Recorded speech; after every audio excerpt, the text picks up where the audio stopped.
अभी हम लोग उपस्थित हैं एग्जाम टूर चैनल पर और आपसे बता दें अभी हम जानकारी लेंगे जितने भी अभ्यर्थी हैं बीएसएससी सीजीएल का, यानी कि बीएसएससी सीजीएल पीटी का रिजल्ट दे दिया गया है। जो अभ्यर्थी है जिनका रिजल्ट नहीं आया है वो भी आयोग पर सवाल उठा रहे हैं और जिनका रिजल्ट है वो भी सवाल उठा रहे हैं। हालांकि इस पर हम संपूर्ण चर्चा करेंगे रामांशु सर से। सर, आपका स्वागत है एग्जाम टूर। बहुत बहुत धन्यवाद। सर, वह बिहार के कोई भी आयोग हो लगभग देखा जाता है, लेकिन बिहार कर्मचारी चयन आयोग एक है। जब भी वह कोई इंटर स्तरीय रिजल्ट घोषित करे या इवन इससे पहले वाला सेकंड देखा जाए सीजीएल, वो भी रिजल्ट घोषित किया गया, पीटी हो या मेंस हो या जब तक हो फाइनल भी आता है तो उन पर उंगली उठने लगता है।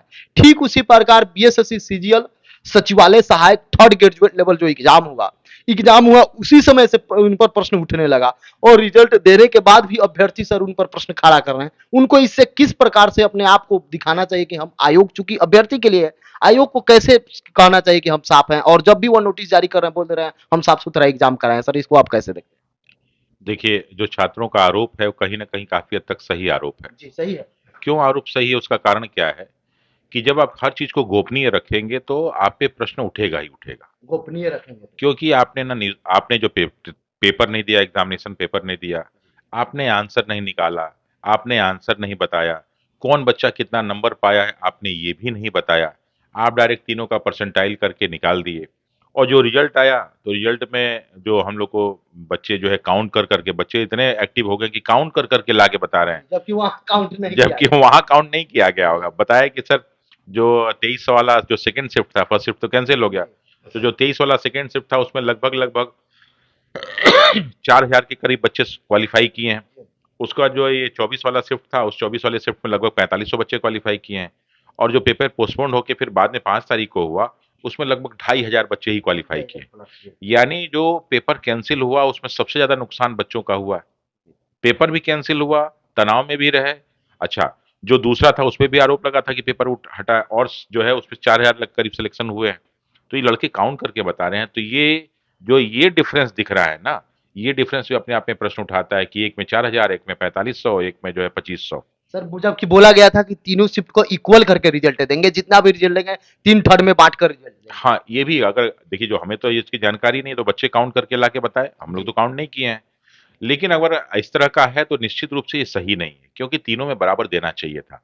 अच्छा, उसमें भी आपने क्या किया, परसेंटाइल कर दिया। तो नॉर्मल परसेंटाइल में क्या होता है कि जो जिस भी शिफ्ट में लड़का सबसे ज्यादा नंबर पाता है, सबसे वो ज्यादा जो स्कोर हाँ, करेगा, जो सबसे ज्यादा स्कोर करता है उसको 100 नंबर मान लिया जाता है।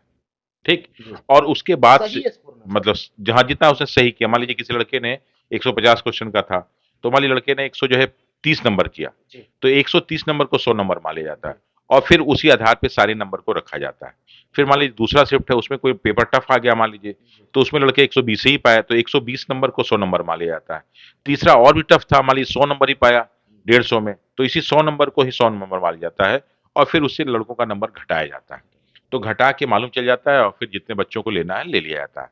लेकिन सबसे बड़ी चीज़ क्या है कि बच्चों को ये नहीं मालूम चल रहा है कि नंबर कितना पाएँ। परसेंटाइल सबको जानकारी मिली, लेकिन कितना नंबर कोई पाया नहीं मालूम। यानी हर चीज़ गोपनीय। और जब भी गोपनीय रखा जाता है, वो भी बिहार जैसे राज्य में, तो गोपनीयता पे लोग यहाँ विश्वास नहीं करते। बीपीएससी जैसी इतनी बड़ी संस्था, इवन कि देखिए हाई कोर्ट ने एग्ज़ाम कराया और उसके कुछ दिन बाद ही उसने जो है तुरंत आंसर शीट दे दिया और उसका आंसर बस एक ही जो सी सेट है उसमें एक गड़बड़ी थी, बाकी कहीं कोई गड़बड़ी नहीं। एक गलत था। सिर्फ एक गलती बताया और वो भी टाइपिंग मिस्टेक है, कोई मिस्टेक नहीं मतलब। इससे सबको प्रेरणा लेनी चाहिए। इतना ईमानदारी से कि कोई उसे प्रश्न चिन्ह नहीं उठा सकता है और पूरा का पूरा उसने एग्ज़ाम कंडक्ट कराया और दिया। आप आराम से जाके केस कीजिए, कोई दिक्कत नहीं। उसको बिल्कुल दम डर नहीं है। लेकिन एसएससी ने सारी चीज़ों को छुपा के रखा है। अब यही होता है कि जब किसी व्यक्ति को क्षमता से ज़्यादा काम करने को दिया जाए, तो काम कहाँ कर पाएगा?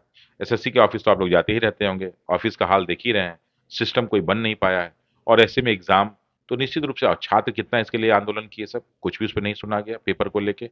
इसीलिए लड़कों की जो भी ये शंका है, जो भी उनका जो है, वो क्या नाम है, एक उसके प्रति नकारात्मकता है, वो कहीं भी गलत नहीं है, काफ़ी हद तक सही है।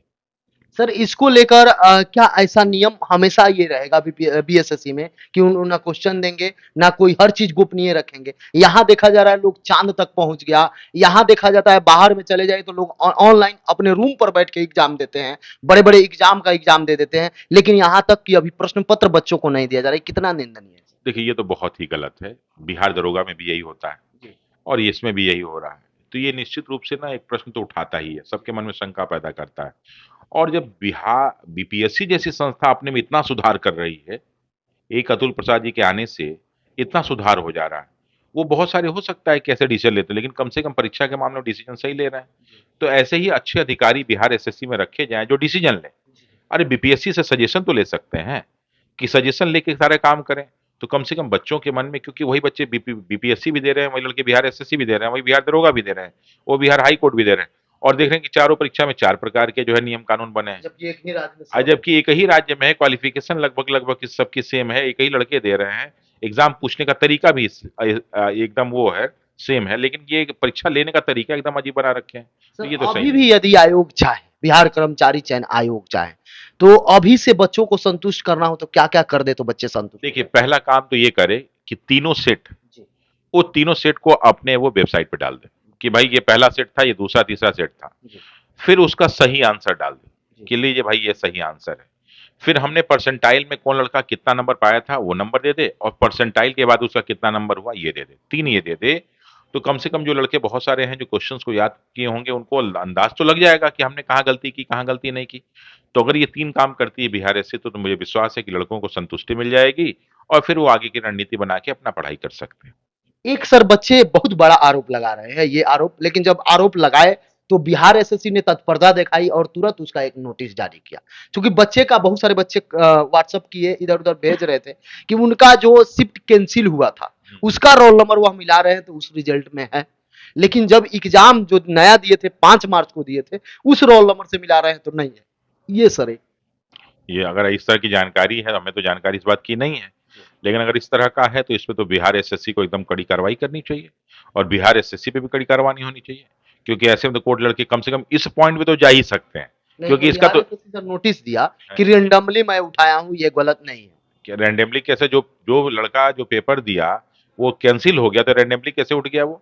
जी, अब वो रैंडम में जो है, देखिए रैंडम भी आप उठाएंगे तो जो चीजें आपके पास मौजूद रहेंगी वही तो उठाएंगे, जो मौजूद है नहीं वो कैसे आप रैंडम उठा लेंगे? तो ये तो कहना गलत हो जाएगा ना, ये तो अपने आप को जबरदस्ती बचाना हो गया, ये तो गलत चीज हो गई, इस चीज का तो मैं समर्थन नहीं करता हूँ। सर अब जिनका रिजल्ट हुआ है, चूंकि वो इतना सब कुछ झेलते हुए कम से कम रिजल्ट तक पहुंचे, उस अभ्यर्थी को अब क्या करना चाहिए सर? देखिए, जितने लोग का प्री हो गया है, क्योंकि मेरे पास बहुत सारे कॉल आ रहे हैं डेली कि सर हो गया आप क्या करें, हो गया आप क्या करें, क्योंकि उनको डर लग रहा है, क्योंकि उनको सीनियर्स बता रहे हैं कि भाई मेंस में मेरिट और ज्यादा जाती है। अच्छा, उसमें एक हिंदी क्वालिफाई भी है, तो हिंदी भी पढ़ना है, तो मैक्सिमम बच्चों को लगता है कि हिंदी क्वालिफाई कर जाएंगे, तो जो हिंदी जिनका थोड़ा बहुत वीक हो वो थोड़ा सा सुधार ले। बाकी जो अभी पैटर्न है वो पिछला ही पैटर्न है, कोई उसमें पैटर्न में कोई चेंज नहीं है, ना ही बिहार बिहार एसएससी ने ऐसा कुछ दिया है। तो अगर पिछले दोनों आप पहला और दूसरे का देखेंगे ना, तो उसमें जो 150 क्वेश्चन पूछे गए थे उसमें लगभग लगभग 60 क्वेश्चन जीके जीएस का पूछा गया था। जीएस मैंने साइंस नहीं, जनरल स्टडीज का। और लगभग 30 के करीब प्रश्न पूछा गया आपका साइंस का। लगभग लगभग 15 के करीब प्रश्न पूछा गया था मैथ का, और 45 पूछा गया था रीजनिंग का। वैसे बिहार एसएससी का ये नहीं है, वो इसका है कि भाई 50 हम पूछेंगे जीके जीएस, 25 पूछेंगे साइंस, 50 पूछेंगे जो है रीजनिंग, और 25 पूछेंगे मैथ। लेकिन ये है कि इतना पूछ सकते हैं, लेकिन जो आया है वो थोड़ा सा अलग है। दोनों फर्स्ट दोनों, वाला सेकंड वाला हाँ दोनों। दोनों। तो इसलिए ये एवरेज में बता रहा हूँ, ये नहीं कि एकदम एग्जैक्ट है, यही एवरेज है। तो जान ही रहे कि जीके जीएस का पोर्शन जो है 60 नंबर का है, और जो है आपका रीजनिंग का 50 नंबर का है, तो यानी ये बहुत इंपॉर्टेंट रोल अदा करेगा। और प्लस इसकी मेरिट जिस हिसाब से जाने की संभावना बताई जा रही है 130-35 से ऊपर चली जाएगी। लेकिन 11,000 ही लोग क्वालिफाई किए हैं, तो सिर्फ 5 गुना ही लोग क्वालिफाई किए हैं। इसलिए जो 5 गुना क्वालिफाई किए हैं सारे अच्छे लड़के हैं, तो फाइट बहुत तगड़ा होने वाला है। इससे अच्छा, जो जीके जीएस का पोर्शन ही मैंने देखा, सारे जो क्वेश्चन दिए हैं उसमें मिसलिनियस टाइप का पूछा है, लेकिन 3 पोर्शन बहुत पूछा है। एक तो आपका जो है करंट अफेयर्स से बहुत सारे प्रश्न पूछे गए हैं मिला जुला के, और करंट अफेयर्स आपका 2-3 साल का पूछ दिया है पिछले बारों में। दूसरा क्या है कि पॉलिटी से बहुत सारे प्रश्न पूछे गए हैं, और तीसरा इंडियन ज्योग्राफी से। तो इन तीनों पे फोकस कीजिए आप लोग। हिस्ट्री बहुत ही कम फोकस करना है, मॉडर्न के 1-2 प्रश्न पूछ दिए हैं या बिहार स्पेशल से पूछ दिए हैं, तो हिस्ट्री पे टाइम वेस्ट करने की जरूरत नहीं है। इकोनॉमिक्स का एक प्रश्न पूछा था, हमने देखा 1 या 2 प्रश्न, तो उसमें साइंस पर विशेष। तो साइंस, तो आप जो है पॉलिटी, आप जो है ज्योग्राफी, करंट अफेयर्स और साइंस, इन 4 पे फोकस करिए जीके जीएस के लिए।